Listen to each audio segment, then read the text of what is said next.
Hey guys, welcome to another episode of Tandang's Tagalog Toy Reviews. At ganun-ganun lang, July na. Ito ang happy birthday kay Commander episode.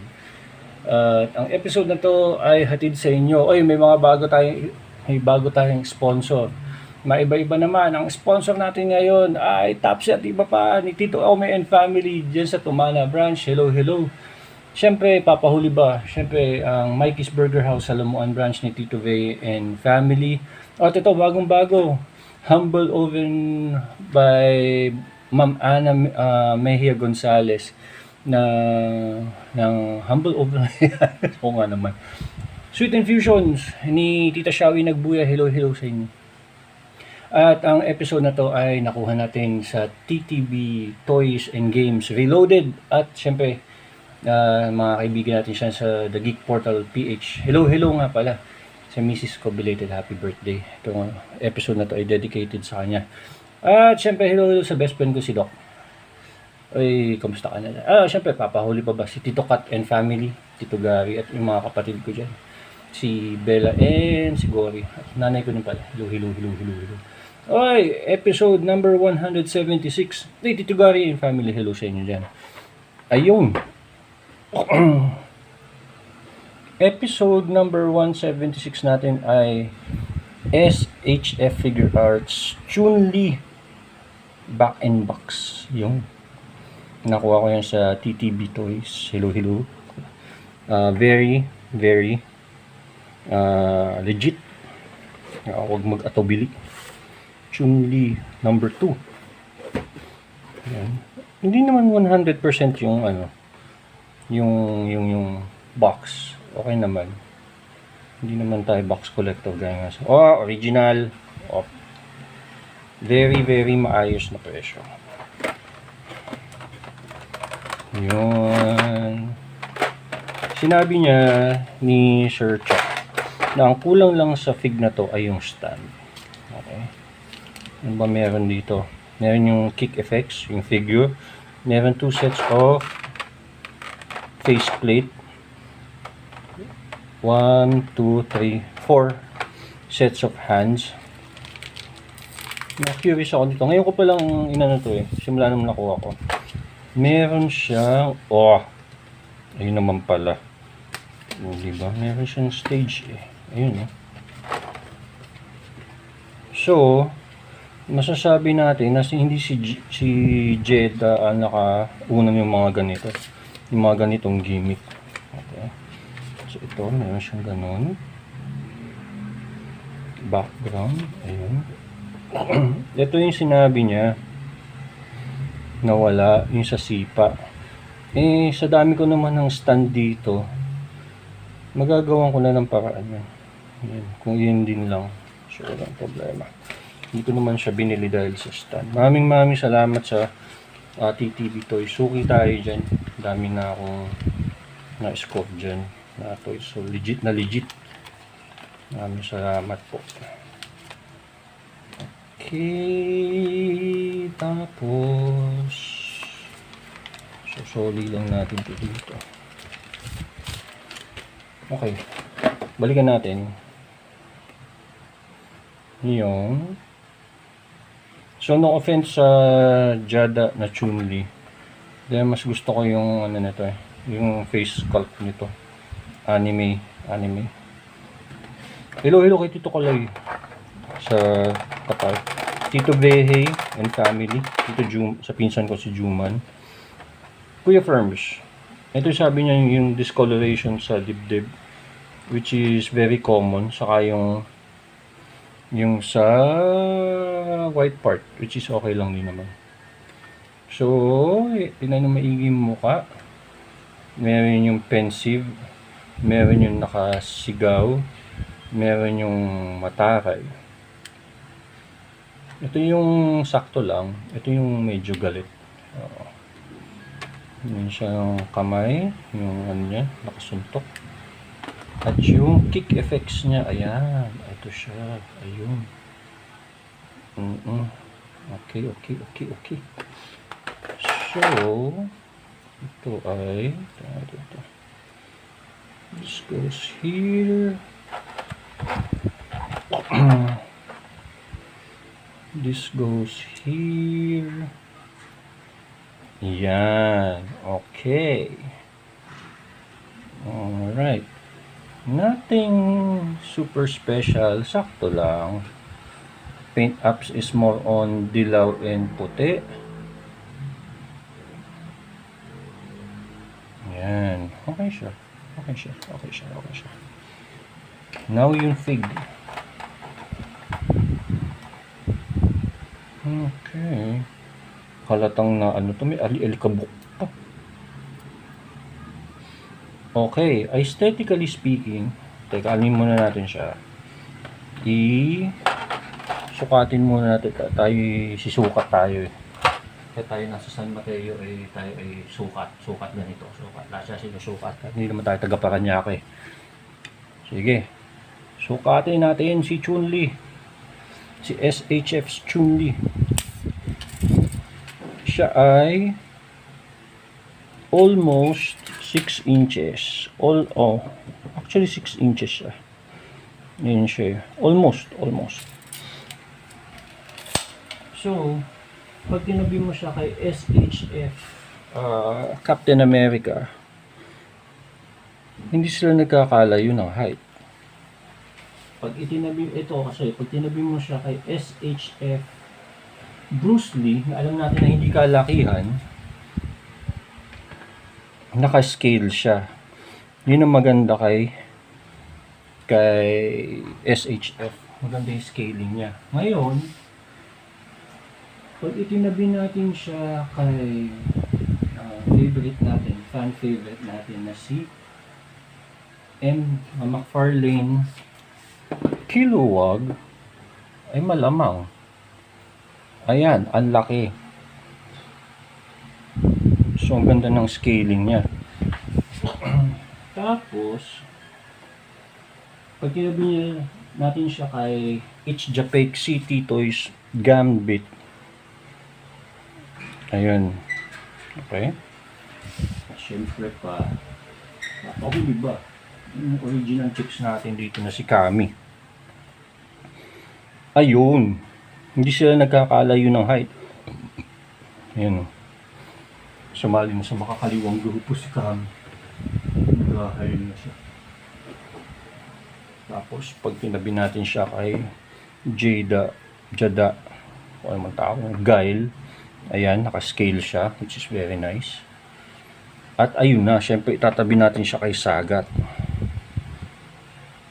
Maganda ang scaling niya, mga kaibigan.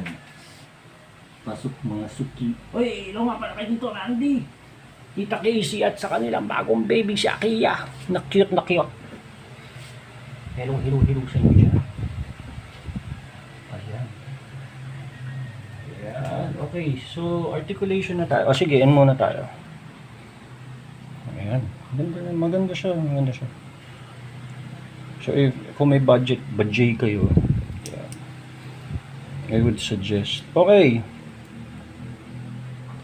Aesthetically speaking, itong part na to ay darker compared sa part na to at part na to at part na to. Ito at itong nasa leeg ay ibang kulay sa dito. Paint wise, syempre original, maganda yung paint niya. Wala akong ito may tama, kaya kasasabi ko lang. Yan. Pero deal breaker ba siya? No, not really. Not unless kung kayo ay yung tipo na tao, maganda sa mga paint apps. Pero ito, generally speaking, hindi siya deal breaker. Articulation tayo. Ito ay nagagalaw. Okay siya. Ito ay nagagalaw din. Yun. Okay. Yung faceplate, mamaya ako na lang siguro. Well, dito din lang tayo. Hindi, mamaya na. Meron siyang 360. Hindi ko nagagawin. Ang tingala niya ay hanggang doon. Ang yuko niya ay hanggang doon. Ito ay naiiba yung sa ganon. Meron siyang 360. meron siyang, dahil dito sa peg niya dito, yan, meron siyang butterfly swivel hanggang dun. Ganun. Ito ba ay naiikot? Hindi. Ito ay naiikot? Yes. Ang kanyang elbow joint ay very maganda. Ito ba ay naiikot? Itong part na to hindi. Ito, yes. Ang kanyang torso ay naiikot. Ito ay very nimble. So, okay. Itong part na to at itong part na to ay separate joint. Okay. Ab crunch hanggang doon. Labas na yung ano yung sa likod. Liyad hanggang doon, hanggang sa makita na yon. Paano ang kanyang kick? Front kick, abot siya hanggang dyan. Very nice legs. Yan ay, ano ni Chun-Li yan, custom niya yan. Dahil, nabasa ko, yung gumawa, yung nag-design kay Chun-Li, may fetish sa legs. Okay. Side kick, hanggang doon lang siya. Ito naman, hindi naman super sagawa. Kasi hindi mo gaganon mo ba siya? Hindi naman masyado masagawa. Side, ganon. Okay. Ang kanyang legs ay very maganda. Hindi na siya ano dun. Ngayon, ito ba ay meron? Ito ay wala. Legs, meron siya swivel, yes. Toe joint, yes. Yes. Okay, try natin yung mga kamay muna. Okay, tatanggalin natin siya dahan-dahan. Okay. Okay. Papalitan natin na. Actually, yung mga SHF nito, minsan nagdadalawang isip ako dito kasi nga ingat na ingat ako yung kung paano kinakabit at inaano yung kamay. Ayan. Okay naman siya. Ang kabila naman ay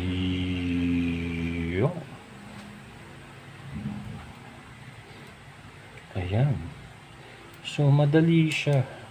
Yung peg ko, ulitin natin. Kasi yung peg niya, yung iba kasi, nakakatakot tanggalin. Ito, alalayan mo lang talaga. Ayan. Ayan siya.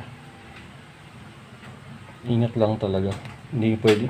Hindi siya yung tipong pambara-bara talaga. Naku po. Ayan. Ngayon, try natin palitan yung mukha.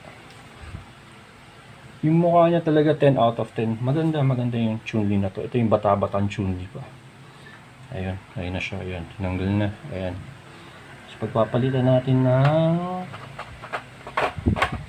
masungit na Chun-Li.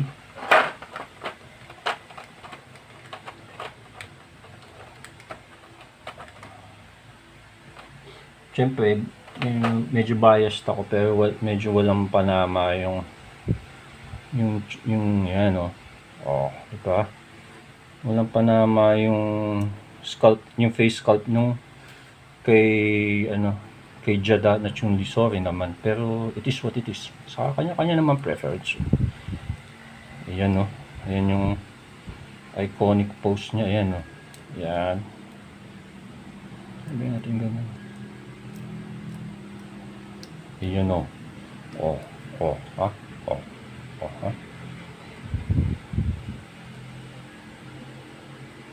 nasa nagpo-post lang yan yan. Sabihin natin yung kick niya, yung iconic bird, yung tornado kick niya. Ay, hindi pala, yung 100 kick niya. Try natin ito.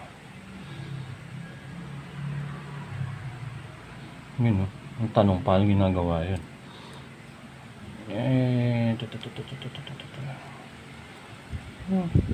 Ano siya? Siyempre, pag-aaralan ko pa yung paano ginagawa yun, di ba? Di ba? Try natin. Meron pa siyang operation manual. Oo nga. Tama. Left leg. Oh, okay. Fine. Ano ba?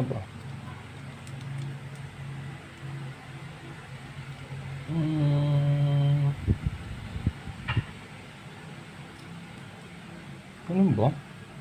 Ano ba? Ba yan? Okay. Try natin. Wait lang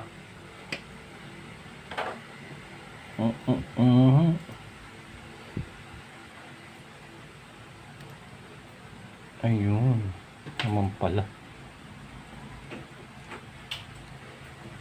Actually, kailangan ko pang pag-aralan kung paano siya kinakabit. Pero ganyan yan eh. I will post some pictures. Okay, so 1 to 10, aesthetically speaking, syempre, biased. 10. 10 siya, 10. Articulation wise, yes, very good. Pero kumpara sa Jada, siguro, yung kasing Jada, pang ano yun, pang rambulan yun, pang bardagulan yun eh. Ito may aray talaga to pag ito nabasag eh. Pag ito yung na-pervision ako, sabi sa'yo may aray yan. So, yun ang masasabi ko. Pero action figure wise, this is actually, masasabi ko ba, ito ba yung ultimate Chun-Li? Yes. Yes. Very, very, very nice. 1 to 10. Yes. Siyempre, hindi siya perfect, pero face-wise, sculpt-wise, ito na yun. Alright guys, maraming salamat sa inyong patuloy na pag-like, share, and subscribe. Kita ulit tayo. Meron pa ako dalawa pa ito review. Maraming salamat sa inyong patuloy na pag-like, share, and subscribe. Bye-bye!